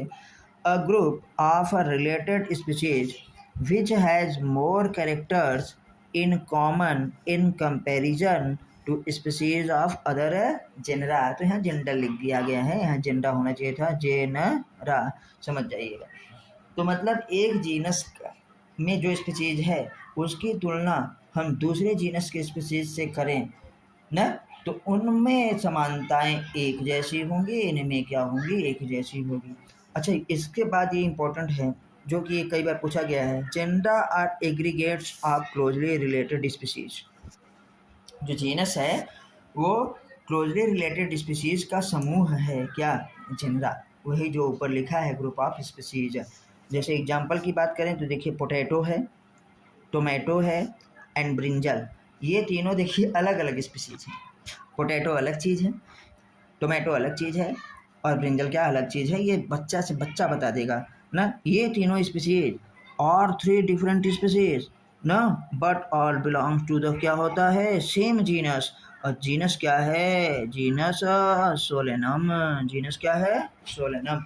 तो ये सोलेनम में हमारे पास आ गया है तीनों, तो इसका नाम क्या हो जाएगा, सोलेनम ट्यूबिरोसम। देखो पोटैटो, सोलेनम क्या होगा, मेलनजीना ब्रिंजल का हो जाएगा। टोमेटो क्या क्या हो जाएगा, सोलेनम लाइकोपर्सिकम ना, तो ये क्या हो जाएगा, टोमेटो का हो जाएगा। अच्छा एग्जाम्पल आइए देखते हैं, जैसे लायन है, लायन क्या है, शेर। तो इसका बोटेनिकल नेम होगा, नहीं होगा, इसका जूलॉजिकल नेम होगा, इसका साइंटिफिक नेम होगा, इसका बायोलॉजिकल नेम होगा, लेकिन बोटेनिकल नेम नहीं होगा क्योंकि ये जूलॉजी का है, एनिमल है। तो Panthera leo, Panthera leo. Leopard देखो अलग चीज़ है, लेकिन इसका भी देखो पैंथेरा पार्डस, ये क्या हो गया, साइंटिफिक नेम। ये देखिए टाइगर है, इसका क्या हो गया, पैंथेरा टाइग्रिस। तीनों में जीनस क्या है, पैंथेरा, पैंथेरा, पैंथेरा ना। और स्पीसीज क्या अलग अलग, ये यहाँ लियो है, यहाँ क्या है हमारे पार्डस है, और यहाँ पे क्या टाइग्रिस है। मतलब लायन हो जाए ना, लियोपार्ड हो जाए, टाइगर हो जाए, ये तीनों क्या हैं, एक ही जीनस के हमारे पास हैं। Are three belong to the genus क्या है, पैंथेरा। वही चीज़ जो हमने आपको बताई है पहले ही। एक जो बहुत इंपॉर्टेंट है नीचे, cats belong to the genus Felis. Cat का जीनस कई बार पूछा गया है एलटी ग्रेड के एग्ज़ाम में, और नीट के एग्ज़ाम में तो भरमार कर देते हैं यही पूछ पूछ के। डॉग्स का भी हमारे पास क्या होगा जीनस, ये याद रखिएगा, कैनिस। डॉग का हमारे पास क्या होगा, कैनिस होगा, याद रखिएगा। डॉग क्या है, कैनिस है, डॉग कैनिस। आगे बढ़ते हैं बच्चों, अब हम लोग इसको भी हो गया है, देखते हैं फैमिली। फैमिली क्या होगा, अब ग्रुप ऑफ जीनस होगी। फैमिली क्या होगा, group of genus. Family has group of क्या रिलेटेड क्या है होता है, स्टिल लेस नंबर ऑफ क्या होता है, similarities as compare to genus and क्या स्पीसीज। क्यों, देखिए इसमें समानताएं कम होती हैं, क्योंकि मैंने बताया था जैसे नीचे से ऊपर की तरफ जाएंगे स्पीसीज से जीनस, जीनस से क्या है फैमिली, वैसे वैसे समानताएं घटती जाएंगी और विभिन्नताएं बढ़ती जाएंगी। वही बात यहाँ पे बताई गई है। फैमिलीज आर करेक्टराइज्ड हो तो on the basis of both vegetative and क्या है, reproductive feature of a plant. ये क्वेश्चन आपसे कई बार पूछा गया है और इस बार भी पूछा जाएगा कि जो प्लांट फैमिलीज होती हैं करेक्टराइज्ड होती हैं, उनको करेक्टराइजेशन किया जाता है on the basis of vegetative character और रिप्रोडक्टिव कैरेक्टर ना। वनली क्या होता है, रिप्रोडक्टिव कैरेक्टर, या कह सकते हैं vegetative and reproductive feature of plant species. तो प्लांट फैमिलीज जो कैरेक्टराइज की जाती हैं वो वेजिटेटिव और क्या है, रिप्रोडक्टिव फीचर ऑफ प्लांट पे ही कैरेक्टराइज की जाती हैं। चलिए बच्चों आगे देखते हैं, तो एग्जाम्पल देखते हैं कि जैसे हमारे पास जीनस बढ़ के क्या ग्रुप क्या होता है, फैमिली। तो फैमिली क्या है, ग्रुप ऑफ जीनस। तो जैसे हमारे पास जीनस है सोलेनम, जिसमें अभी आपने आलू वगैरह पढ़ा था, तमाम चीज़ें हम लोगों ने पढ़ी थी, टोमेटो मिर्चा सरचा सब किस में था, जीनस सोलेनम में था। पेटूनिया एक जीनस है ना, गोभी के पत्ते जैसा होता है जब छोटा रहता है, तो ये ऑर्नामेंटल सजावटी प्लांट है। और धतूरा तो आप सभी जानते होंगे क्या है, एट्रोपा बेलाडोना धतूरा जिसे हम लोग कहते हैं। ये तीनों जीनस, ये तीनों जीनस भैया किस फैमिली में जाती हैं, ये तीन के तीनों हमको फैमिली सोलेनेसी में जाती हैं। सोलेनम से सोलेनेसी याद रखिएगा, सोलेनम से सोलेनेसी याद रखिएगा, ठीक है। इधर से पेटूनिया भी किस क्या है, सोलेनेसी फैमिली का है, ये जीनस है। धतूरा का भी जीनस है, किस में क्या है, सोलेनेसी फैमिली। ये तीनों किस फैमिली के हैं, सोलेनेसी के। सोलेनम, पेटूनिया, धतूरा बिलोंग्स टू फैमिली क्या है, सोलेनेसी। यही आपसे क्वेश्चन में क्या है वो पूछ लेंगे, कंफर्म है ये, पक्का पूछेंगे। फिर आते हैं पैंथेरा। अभी आपने देखा पैंथेरा में 3 चीज़ों को आपने पढ़ा था। पैंथेरा में लियो को पढ़ा है, पैंथेरा लियो क्या हो गया, lion. Panthera tigris, Panthera tigris. Panthera leopard क्या है, लियोपार्ड। ये तीनों पैंथेरा। और पैंथेरा में ये देखो स्पीसीज थी, ये जीनस था, और पैंथेरा के साथ एक जीनस और जुड़ गया जिसका नाम हो गया फेलिस। जिसका नाम क्या हो गया? फेलिस। अब देखिएगा कि पैंथेरा जिसमें लाइन वगैरह आता है वो फेलिस फेलिडी में, और जीनस फेलिस किसका था? कैट का। ये किसका था? CAT कैट, कैट का। ये भी किस में आ गया? फेलिडी में। ये किस में आ गया? फेलिडी में। मतलब पैंथेरा और फेलिस दोनों जीनस किस फैमिली में आते हैं? फेलिडेई या फेलिडी आप कहिए। फिर आते हैं कैनिस जीनस है, किसका जीनस है? डॉग का। किस में आता है? कैनिडेई फैमिली में, कैनिडी फैमिली। कैनिस जीनस, जो कैनिस जीनस है कुत्ता है ये ना, कैनिस डोमेस्टिका, कैनिस फैमिलियरियसिस भी कहते हैं उसे। तो ये किस में आता है बेटा? कैनिडी में। किस में? कैनिडेई में फैमिली में आता है। आपने ये भरी बात देखिए। तो याद रखिएगा, भले हम लोग कुत्ता बिल्ली कहते रहते हैं, साथ साथ के एक ही हैं, नहीं, कुत्ते की अलग भैया फैमिली है, फेलिडी नहीं, बिल्ली की, और कुत्ते की अलग फैमिली है, क्या है? कैनिडी। जो बिल्ली है वो शेर, चीता, तेंदुआ, इन सब के परिवार की है, और कुत्ता अलग परिवार का है, अलग फैमिली का है। इतनी बात आप जरूर याद रखिएगा। आइए अब आगे देखते हैं। Order. Order is a group of family, sorry, order is a group of family with less number of क्या है? सिमिलरिटीज। तो वही बताए कि ग्रुप ऑफ क्या होगा? फैमिलीज कॉल्ड क्या है? ऑर्डर। एक यहाँ बहुत इंपॉर्टेंट चीज़ है जो हम आपको बताना चाहेंगे कि plant families like, plant families like, ये याद रखिएगा, कॉन्वोलुलेसी ना, कॉन्वोलुलेसी आप भी कह सकते हैं, और सोलेनेसी, ये दोनों किस ऑर्डर में आते हैं? ऑर्डर देखिए पोलिमोनियल्स, याद रखिएगा। एक बार आपने अगर एनसीईआरटी पढ़ी होगी या एक बार आपने पढ़ा होगा तो आपको ज़रूर समझ में आ रहा होगा। और आप खुद याद रखिए, खुद सोचिए कि आप टीचर बनने की तैयारी नहीं कर रहे हैं, आप टीचर हैं, बस आपको गवर्नमेंट टीचर बनना है। तो इतना तो आप पढ़ते ही होंगे कि चीज़ें कम में कम शब्दों में क्या है समझ जाएं। और जो नीट के स्टूडेंट हैं वो तो अभी बहुत शार्प मेमोरी के होते हैं ना, 12th पास, कोई 12th में, कोई 11th में, इसी तरीके के, तो समझने में कोई दिक्कत नहीं होगी। बस आप थोड़ा सा ध्यान से देखिए ज़रूर। तो अब पूरी वीडियो ज़रूर देखिए, भले बड़ी हो जा रही है, कम में कुछ नहीं होता। जब आप ज़्यादा मेहनत करेंगे, ज़्यादा पढ़ेंगे, तभी सिलेक्शन होगा। तो हमारे पास भैया याद रखिएगा कि एक हमारे पास फैमिली है कॉन्वोलुलेसिएई फैमिली, और दूसरा हमारे पास क्या है? सोलेनेसी। जो फैमिली है किस ऑर्डर में आता है? बिलोंग्स ऑर्डर क्या है? पोलिमोनियल्स। ये किसका है? प्लांट फैमिलीज किस ऑर्डर में? पोलिमोनियल्स में आते हैं। अब किसमें? मेनली बेस्ड ऑन क्या है? The floral character.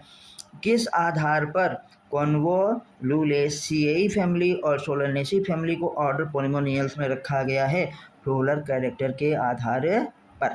चलिए फिर आते हैं कि एनिमल ऑर्डर। एनिमल ऑर्डर कौन सा हमारे पास था? फेलिडेई और कैनिडेई। देखिए अभी हमारे पास एक ऑर्डर आने वाला है कार्निवोरा, जिसमें हमारे पास एनिमल फैमिलीज, यहाँ सॉरी ऑर्डर लिख गया है, ये सही नहीं है, यहाँ फैमिली होना चाहिए। तो एनिमल फैमिलीज जैसे फेलिडेई एंड कैनिडेई इंक्लूड्स इन ऑर्डर क्या है? कार्निवोरा। देखिए अब कार्निवोरा में कौन कौन आ गया? कार्निवोरा में भैया अभी देखो कैट आ गई ना, अब कैट के साथ इसकी फैमिली में कौन कौन थे? लायन वगैरह थे, अब पूरा नहीं लिखेंगे, लायन, टाइगर वगैरह आप समझ गए, और इसके साथ डॉग भी। अब ये सब हमारे पास पूछा जाए, डॉग का ऑर्डर क्या है? कार्निवोरा। कैट का ऑर्डर क्या है? कार्निवोरा ना। लायन का ऑर्डर क्या है? कार्निवोरा। तो ये सब किस में आ गए? कार्निवोरा में आ गए। ये वाला तो जरूर याद रखिएगा, फ्लोरल कैरेक्टर पे कॉन्वोलुलेसी एंड सोलेनेसी फैमिली को ऑर्डर पोलिमोनियल्स में रखा गया on the basis of floral characters. तो अब हम लोग थोड़ा सा और आगे बढ़ते हैं। क्लास, फिर बात होने लगी किसकी? क्लास की। Class is group of related orders ना, ऑर्डर्स हमारे पास गए तो क्लास में हो गए। For examples order Primata. Order Primata, आप देखिए ऑर्डर हमारे पास क्या है? प्राइमेटा। कंप्राइजिंग होता है जिसमें मंकी, गोरिल्ला एंड क्या है? गिब्बन। ये जरूर याद रखिएगा कि ऑर्डर प्राइमेटा में मंकी, गोरिल्ला, गिब्बन आते हैं। और ये क्लास किसमें हमारे पास चले गए, मेमेलिया में। किसके साथ, किसके साथ, एलॉन्ग विद, एच नहीं है यहाँ पे, along with the order Carnivora, along with the order Carnivora, मतलब कार्निवोरा में ऑर्डर प्राइमेटा भी आ जाएगा और ऑर्डर हमारे पास क्या होगा, आ जाएगा कार्निवोरा भी। कार्निवोरा वाले देखिए पूरे मांसाहारी थे, जैसे बिल्ली हो गया, कुत्ता हो गया ना, हमारे पास डॉग हो गया, ये सब जो होते हैं, लायन वगैरह हो गए, ये सब कार्निवोरा में आते हैं। और इनके साथ ऑर्डर प्राइमेटा में मंकी, गिब्बन, गोरिल्ला, चिंपैंजी, ये सब ऑर्डर प्राइमेटा में आते हैं। और ये दोनों मिल करके सब किस में चल गए, क्लास मेमेलिया में। और क्लास मेमेलिया में ह्यूमन भी आता है ना, हम लोग देखे हैं। अब आते हैं that includes animals like tiger, cat और क्या, डॉग। कौन है ये टाइगर, ये कॉर्निवोरा में, ये देखिए, ये देखिए कॉर्निवोरा में, किसमें भैया, कॉर्निवोरा में ना। आगे बढ़ते हैं कि मेमेलिया में हम लोगों ने देख लिया, यही आपसे पूछा जाएगा। आते हैं फाइलम या डिवीजन। फाइलम किसके लिए है, फाइलम अभी बोले एनिमल्स के लिए, और डिवीजन किसके लिए होता है, प्लांट्स के लिए होता है। तो सेकेंड मोस्ट क्या होता है, हायर कैटेगरी फाइलम होता है, और प्लांट के लिए division. Phylum is next higher category, phylum is a next higher category, next to क्या है, class, group of classes like, जैसे फिशेस, फिशेस के बाद एम्फीबियंस, एम्फीबियंस के बाद क्या है, रेप्टाइल्स एंड बर्ड्स ना, एलॉन्ग विद क्या है, Mammalia, along with Mammalia includes phylum Chordata. हम लोग भी कॉर्डेटा ही फाइलम के आते हैं। तो जो कॉर्डेटा फाइलम है उसमें फिश भी आ गया, उसमें एम्फीबियंस भी आ गया, उसमें रेप्टाइल्स भी आ गया, उसमें बर्ड्स भी आ गया, उसमें मैमल्स भी आ गया, और ये सब किस फाइलम में है, कॉर्डेटा में है। ये कॉर्डेटा में किस आधार पर रखे गए हैं, based on presence of notochord and dorsal hollow neural system. अभी हम लोग देखेंगे कि नोटोकार्ड क्या होता है। वह एक रॉड लाइक स्ट्रक्चर है, मेजोडर्मली डेराइव्ड होता है, rod like structure present on the dorsal side of क्या होता है, मैमल्स। तो उसे हम लोग क्या कहते हैं, नोटोकार्ड कहा जाता है। आते हैं in case of plants, in case of plants division is use for क्या है, फाइलम, प्लेस, फाइलम के आधार स्थान पर किसका हम लोग इस यूज करते हैं, डिवीजन का। क्या है, डिवीजन किसके लिए, प्लांट। तो आपसे पूछा जाएगा plant is division use for क्या है, प्लांट, इन प्लेस ऑफ क्या है, phylum, in place of order, in place of क्या है, फैमिली, इन प्लेस ऑफ क्या है, phylum, in place of phylum. तो हम साथ साथ क्वेश्चन भी बनाते चल रहे हैं, क्वेश्चन भी आपको बताते चल रहे हैं, वो चीज़ें समझाते भी चल रहे हैं, ताकि आप इसको भली भात से लाइन टू लाइन याद हो जाए। चलिए फिर आगे देखते हैं हम लोग। किंगडम हाईएस्ट कैटेगरी, वाह, बात किसकी हो रही है, kingdom. Kingdom is the highest categories of taxonomic categories, taxonomic categories की सबसे हायर कैटेगरी होती है। किंगडम ग्रुप ऑफ होता है वेरियस फाइलम, किंगडम क्या होता है, बहुत सारे फाइलम का क्या होता है, समूह होता है। लाइक अभी देखिए फाइलम कॉर्डेटा, लाइक क्या है, फाइलम कॉर्डेटा, एंड होता है non chordates, including in kingdom क्या है, एनिमेलिया। हम लोग किस किंगडम में हैं, एनिमेलिया। अभी हम 5 किंगडम सिस्टम ऑफ क्लासिफिकेशन देखेंगे। और कितने हैं भैया, हमारे पास एनिमेलिया में कॉर्डेट्स और नॉन कॉर्डेट्स दोनों भी आते हैं। एज वी गो, ऊपर जो लिखा था, as we go higher from species to kingdom the number of common characteristics goes on क्या, डिक्रीज। यही बताया ना कि जब हम स्पीसीज से किंगडम की तरफ जाने लगते हैं तो कॉमन कैरेक्टर क्या होते हैं, डिक्रीज होने लगते हैं, समानताएं घटने लगती हैं, लेकिन हमारे पास विविधताएं बढ़ने लगती हैं। तो ये हम लोगों ने देख लिया। आइए अब थोड़ा सा हम लोग इसको देखते हैं।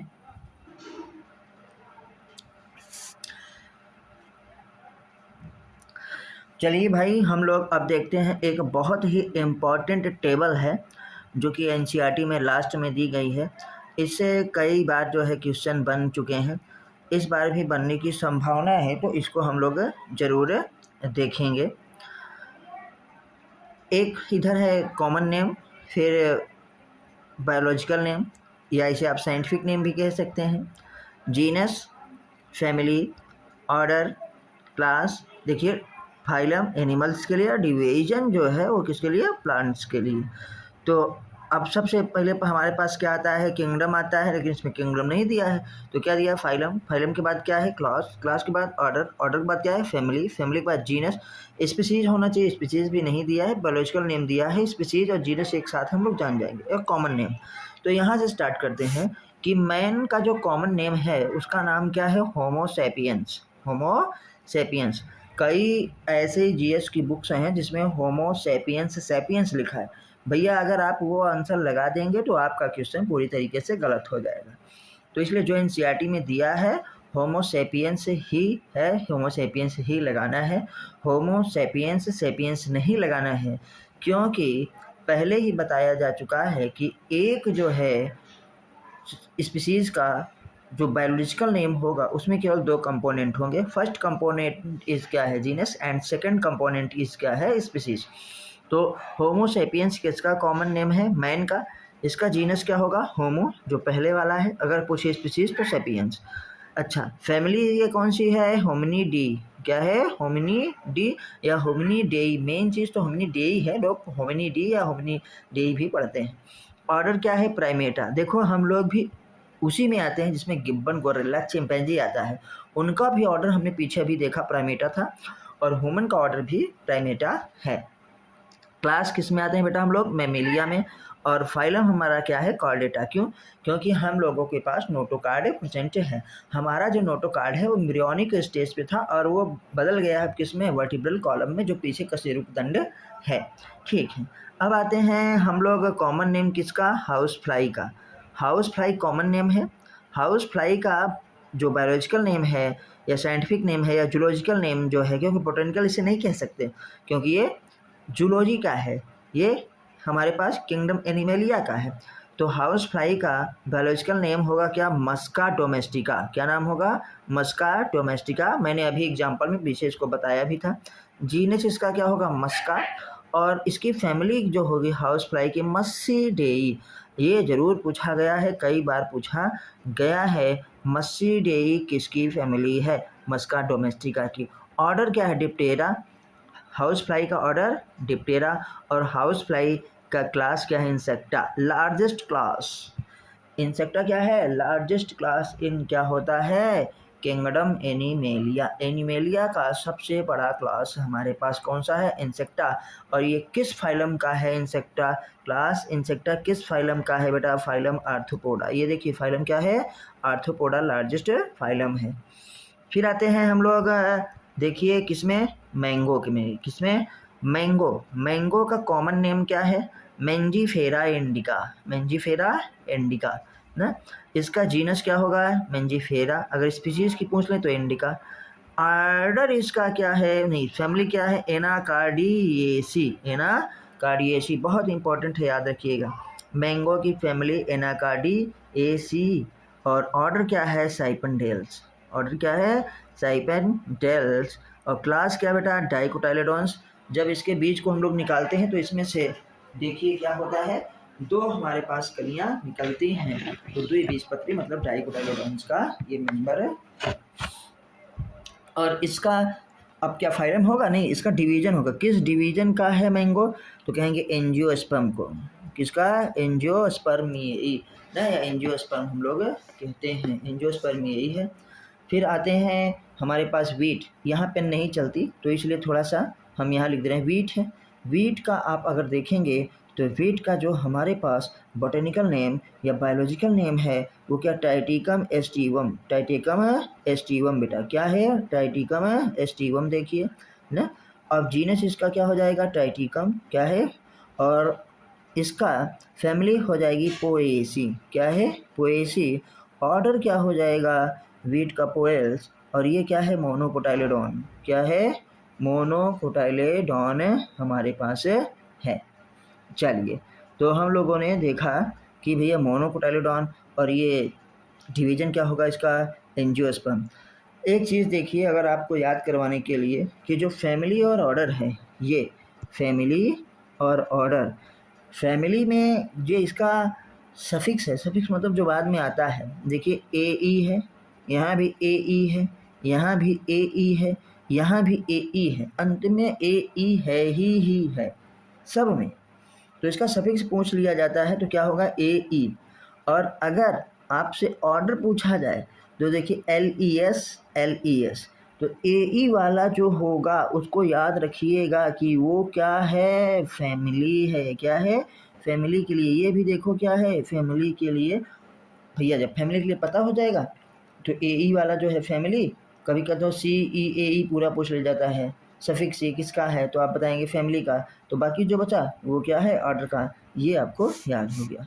अब हम लोग क्या है, कुछ बहुत ही मोस्ट इम्पॉर्टेंट क्वेश्चंस करने वाले हैं जिसका हम बेसब्री से इंतज़ार कर रहे थे, जिसके लिए ये वीडियो क्या है बनाई जा रही थी, क्योंकि एग्ज़ाम में तो क्या पूछेंगे, वो क्वेश्चन ही पूछेंगे, तो तभी आपका प्री क्लियर होगा एलटी ग्रेड के लिए। नीट के लिए तो केवल ऑब्जेक्टिव आएगा ना, यूपीएससी यूपीपीएससी या अदर एग्जाम्स के लिए भी ऑब्जेक्टिव ही आता है। तो हम क्वेश्चन के अकॉर्डिंग करेंगे मोस्ट इम्पॉर्टेंट क्वेश्चंस। आइए देखते हैं। आपको वीडियो अगर अच्छी लग रही हो तो प्लीज़ आप जो है इसको लाइक करिए, अपने दोस्तों के साथ शेयर करिए, और हम आपके लिए अब ऐसे ही निरंतर जो है बहुत ही इम्पोर्टेंट थ्रू क्या है एमसीक्यूज़ की तरह प्रश्न लाते रहेंगे। आइए देखते हैं। Which of the following, which of the following is the characteristic feature, देखिए characteristic feature of living organism, तो कौन जो है लिविंग ऑर्गेनिज्म का कैरेक्टरिस्टिक फीचर है, तो ग्रोथ, हाँ ग्रोथ है, रिप्रोडक्शन भी है, मेटाबॉलिज्म भी है, तो कौन ऑप्शन हो जाएगा, आर। कैरेक्टरिस्टिक फीचर सभी हैं, डाइजेशन, रिस्पायरेशन, सर्कुलेशन, मूवमेंट ना, ये सब कैरेक्टरिस्टिक फीचर हैं, लेकिन क्या है, डिफाइनिंग फीचर है नहीं है। तो हम क्या कहेंगे, कैरेक्टरिस्टिक फीचर ऑफ क्या है, लिविंग ऑर्गेनिज्म, तो कहेंगे ग्रोथ, रिप्रोडक्शन, मेटाबॉलिज्म और क्या है, आल। तो अब इनमें सबसे इम्पोर्टेंट की अगर बात की जाए, इनमें सबसे अगर इम्पोर्टेंट की बात की जाए तो अगर होता यहीं पे कि डिफाइनिंग फीचर, तो मेटाबॉलिज्म हो जाता। कुछ लोग सोच रहे होंगे कि सर मेटाबॉलिज्म होना चाहिए, लेकिन मेटाबॉलिज्म ये इसलिए नहीं होगा कि यहाँ कैरेक्टरिस्टिक फीचर पूछा है, और कैरेक्टरिस्टिक फीचर में हमने देखा था ग्रोथ, रिप्रोडक्शन, मेटाबॉलिज्म, कॉन्शियसनेस, और इसका मतलब ये क्या हो गया, कॉन्शियसनेस यहाँ नहीं दिया गया है, ये और ये तीनों दिया है, तो इसका मतलब यही होगा। जब आ जाता डिफाइनिंग फीचर तब मेटाबॉलिज्म, और जब आ जाता डिफाइनिंग प्रॉपर्टी तब कॉन्शियसनेस। यही तो याद रखना है, यही तो बेसिक सीखना है, यही तो समझ में कंसेप्ट लाना है। आते हैं second question, the scientific name of mango, mango का साइंटिफिक नेम कौन होगा, ए मेंजीफेरा इंडिका, इसमें जीनस कैपिटल ए से स्टार्ट है और स्पीसीज स्मॉल से, तो यही सही हुआ, लेकिन फिर भी सारे ऑप्शन देखना है। इसमें देखिए जीनस स्मॉल से स्टार्ट हो गया है, नहीं होगा। इसमें देखिए जीनस स्मॉल से स्टार्ट है, पहले इंडिका आ गया फिर मैंगो आया है, नहीं होगा। इसमें मैंगो है, इंडिका है, ठीक है, मैंगो इंडिका हो ही नहीं सकता क्योंकि ये सीधा नाम लिखा गया है, और यही है क्या है, ये ऑप्शन सही है, मेंजीफेरा इंडिका। आइए अब हम लोग क्या है नेक्स्ट वाला क्वेश्चन देखते हैं। टर्म सिस्टमैटिक्स रिफर्स टू, आखिर सिस्टमैटिक्स क्या रिफ़र करता है, identification of organisms, nomenclature of क्या है organisms, taxonomy and evolutionary relationship, grouping of organism. यही सही है, क्या है, यही हमारे पास आंसर एकदम सही है, टैक्सोनॉमी ना, एंड क्या है इवोल्यूशनरी रिलेशनशिप। बोले थे जब टैक्सोनॉमी में इवोल्यूशनरी रिलेशनशिप जुड़ जाता है तो उसी को सिस्टमैटिक्स कहा जाता है। तो ऑप्शन कौन सा, सी इज करेक्ट। फोर्थ में आते हैं, taxonomic categories is above the genus and below the order, मतलब taxonomy, which taxonomy category is above the genus, genus से ऊपर हो and below the order, order से नीचे हो। तो आप देखो ऑर्डर के नीचे क्या आता है, kingdom, phylum, class, order. Order के नीचे क्या आता है, फैमिली ना, और जीनस से ऊपर क्या है, फैमिली। तो कौन सा होगा बेटा, फैमिली। क्या होगा, फैमिली। चलिए आगे फिर बढ़ते हैं। Growth in living organisms defined as, living organism में ग्रोथ कैसे डिफाइन किया जाता है, increase in number only, increase in mass only, increase in number and mass, या प्रोडक्शन ऑफ क्या है, of spring.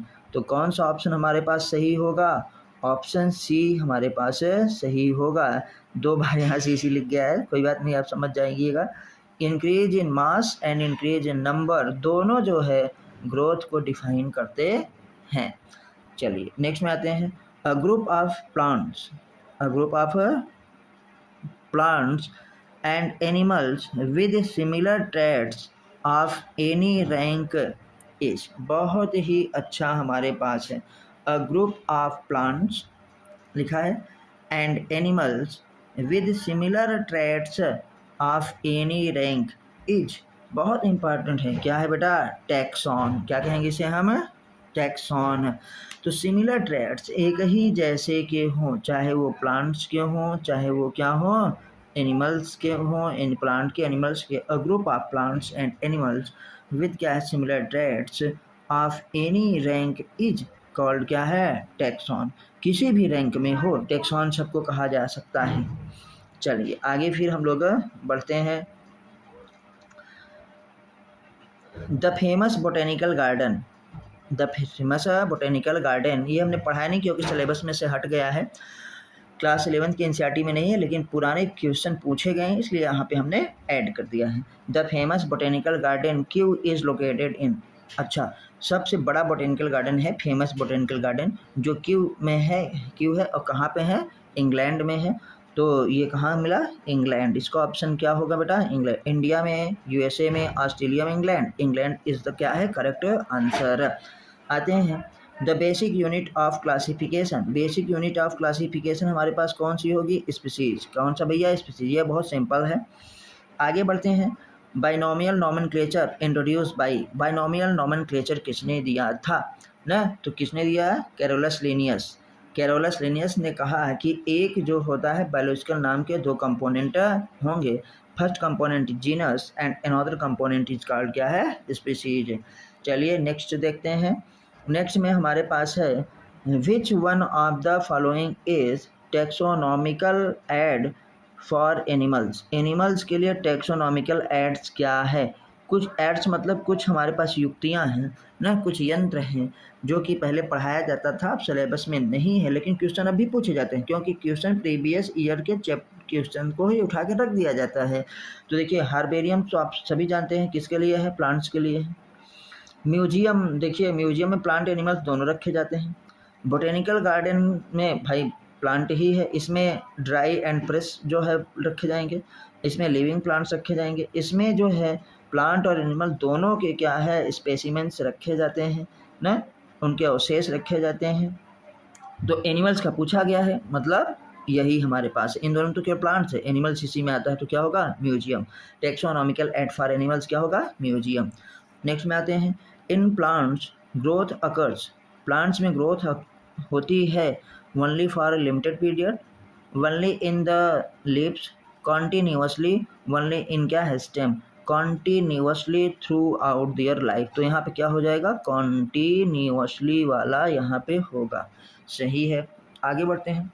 The sum total of chemical reactions occurs in our body या cell के अंदर कॉल्ड क्या कहलाते हैं बेटा, मेटाबॉलिज्म। पहले ही बता चुके हैं मेटाबॉलिज्म, ऑप्शन सी। यहाँ इसलिए नहीं कर रहे हैं क्योंकि यहाँ पे जो है पिन नहीं चल पाती, ठीक है। तो मेटाबॉलिज्म हमारे पास होगा। नेक्स्ट में आइए देखते हैं, ठीक। The taxonomic categories, the taxonomic categories कौन सा, ऑर्डर न, is group of related, order किसका है भैया, फैमिलीज का। क्या है, हम देखिए आपको याद होना चाहिए, ऊपर से नीचे या नीचे से ऊपर, हम तो कहेंगे आप बड़े से छोटे की तरफ याद कर लीजिए। पहली category kingdom, highest category kingdom, फिर क्या है, फाइलम, फिर क्या है, क्लास, फिर क्या है ऑर्डर ना। अब ऑर्डर के बाद हमारे पास आता है क्या है फैमिली। तो ऑर्डर जो होता है ग्रुप ऑफ किसका है, फैमिलीज का, क्या है फैमिली का, ठीक है। Term phylum is use in classification of किसके, प्लांट के, फंजाई के, बैक्टीरिया के, एनिमल्स के। तो अभी हमने देखा था कि फाइलम एनिमल्स के लिए और डिवीजन जो होता है फॉर किसके लिए, प्लांट के लिए। डिवीजन फॉर किसके लिए, प्लांट के लिए। ये डिवीजन जो है प्लांट्स के लिए यूज होता है, ठीक है। तो आइए नेक्स्ट में हम लोग देखते हैं द टेक्सोनॉमिक कैटेगरीज। ऑर्डर हो गया है, ठीक है। थोड़ा सा आगे बढ़ते हैं, ये बहुत ही इंपॉर्टेंट क्वेश्चन है। Which one of the following ना, following correct sequence of taxonomic categories. Taxonomic categories जो हैं इनको कैटेगरीज भी कह सकते हैं, रैंक भी कह सकते हैं, टेक्सोन भी कह सकते हैं। फाइलम, क्लास, फाइलम, ऑर्डर नहीं। तो स्टार्टिंग में क्या था, किंगडम, किंगडम का हम फाइलम, अगर फाइलम नहीं है तो डिवीजन। तो देखिए ये स्टार्ट हुआ है क्लास से, ये तो बिल्कुल नहीं होगा। ये भी स्टार्ट है किससे, क्लास से, एलिमिनेशन टेक्निक अपनाइए। जीनस से ये भी नहीं होगा, ये दोनों डिवीजन से स्टार्ट हैं। इसके ऊपर किंगडम होना चाहिए था, नहीं था तो यही स्टार्ट है। तो डिवीजन, डिवीजन के बाद फिर क्या है, ऑर्डर, ठीक है। ऑर्डर के बाद हमारे पास क्लास नहीं होना चाहिए, पहले क्या, फैमिली, नहीं पहले क्लास।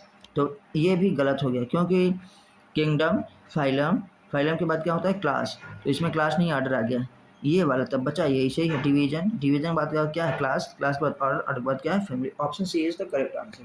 तो ये देखिए ऑप्शन सी इज द क्या है, करेक्ट आंसर। पहले से ही इसको हमने दे रखा है, डिवीजन, क्लास, ऑर्डर एंड क्या है हमारे पास फैमिली। आइए आगे बढ़ते हैं, आइए देखते हैं हम लोग जो टर्म टेक्सॉन है। टेक्सॉन टर्म गिवन बाई, किसने दिया था टेक्सॉन टर्म, तो क्या बताएंगे, टेक्सॉन टर्म दिया गया था एडोल्फ मेयर के द्वारा। यह देखिए tax on term given by Adolf mayor. Linnaeus ने क्या दिया था, बाइनोमियल नोमेनक्लेचर दिया था। लिनियस ने सिस्टेमा नेचुरई अपने पब्लिकेशन का नाम रखा था ना। जॉन डे स्पीसीज टर्म दिया था। हचिंसन ने हमारे पास क्या दिया था, phylogenetic relationship. Hutchinson, natural system of classification, तो किसने, हचिंसन ने दिया था। तो taxon term given by Adolf Meyer, याद रखिएगा। आते हैं term new systematics. New systematics term किसने दिया, new systematics term given by sir Julian Huxley, इनका नाम सर जूलियन हक्सले था। तो Julian Huxley. Bentham and Hooker ने क्या दिया था, natural system of classification. Hutchinson ने फाइलोजेनेटिक रिलेशनशिप दिया था। कैरोलस लिनियस ने बाइनोमियल नोमेनक्लेचर दिया था। और हमारे पास एपी de Candolle ने टैक्सोनॉमी टर्म दिया था। तो ये टर्म याद रखिएगा, टैक्सॉन के लिए एडोल्फ मेयर और न्यू सिस्टमैटिक्स हक्सले। आते हैं ICBN स्टैंड्स फॉर, मतलब ये ICBN का फुल फॉर्म बताइए। ICBN किसके लिए लिखा जाता है, तो I से इंटरनेशनल होगा, C से कोड होगा ना, O नहीं है तो O या फॉर कुछ भी हो सकता है, ऑफ बोटेनिकल नोमेनक्लेचर पहला ही एकदम सही है। ये गलती क्यों है, क्योंकि यहाँ इंडियन दिया है, इंडियन नहीं होना चाहिए, इंटरनेशनल होना चाहिए। यहाँ इंटरनेशनल है लेकिन कोड ऑफ बायोलॉजिकल नेम यहाँ दिया है, बायोलॉजिकल नेम नहीं होना चाहिए, बोटेनिकल नेम होना चाहिए। यहाँ ये क्यों गलत है, इंडियन कोड ऑफ क्या है, बोटेनिकल नोमेनक्लेचर, इंडियन कोड नहीं, international code of botanical nomenclature. यहाँ फार भी होगा तो भी सही रहेगा, तो कंफ्यूज होने की जरूरत नहीं है। चलिए फिर आगे हम लोग बढ़ते हैं, ठीक।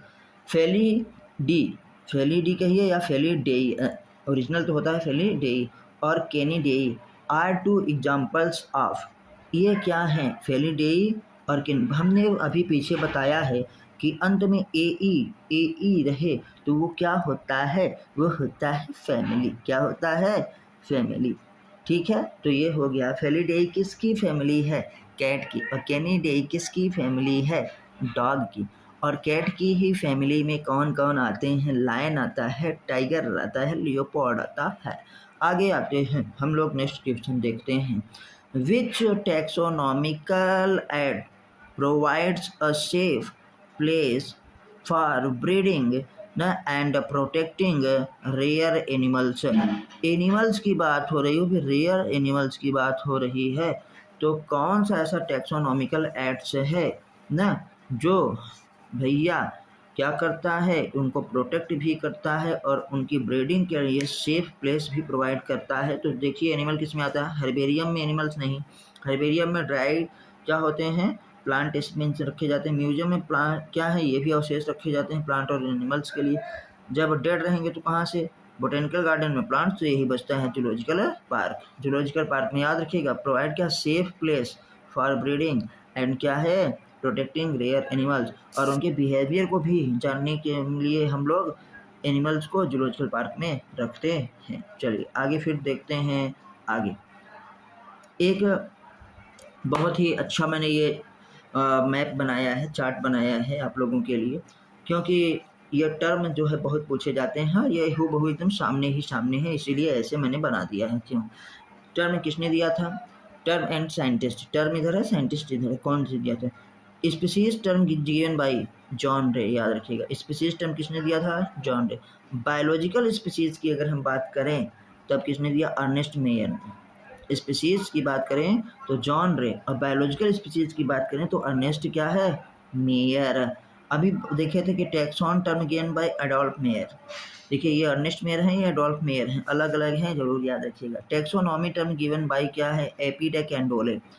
अच्छा, टैक्सोनॉमी के बाद आया था सिस्टमैटिक्स, तो सिस्टमैटिक्स जो होता है term given bye Carolus Linnaeus, Carolus है लीनियस, याद रखिएगा सिस्टमैटिक्स है को कैरोलस लीनियस ने ही दिया था। बाइनोमियल नोमेनक्लेचर भी कैरोलस लीनियस ने ही दिया था। टू किंगडम सिस्टम भी कैरोलस लीनियस ने ही दिया था। कैरोलस लीनियस बहुत कुछ किए हैं। जूलियन हक्सले, ये याद रखिएगा, न्यू सिस्टमैटिक्स ने दिया, जूलियन हक्सले ने दिया है। चलिए फिर आगे देखते हैं। तो ये थोड़ा सा थैंक्स है आप लोगों के लिए। भली भांति अगर आपने जो है वीडियो को देखा होगा तो आपको वीडियो कैसी लगी आप हमको जो है ज़रूर बताइए। चैनल को सब्सक्राइब करिए, वीडियो को लाइक करिए और अपने दोस्तों के साथ शेयर करिए। 1.5 घंटे समय हो चुका, बहुत बहुत धन्यवाद आप लोगों का इतना समय देने के लिए। फिर मिलते हैं अगली वीडियो में अगले चैप्टर के साथ, और उसमें हम लोग जो है डायरेक्ट जो है MCQs के थ्रू जो है क्वेश्चंस को करेंगे और क्या है समझेंगे। जय हिंद, जय भारत, वंदे मातरम।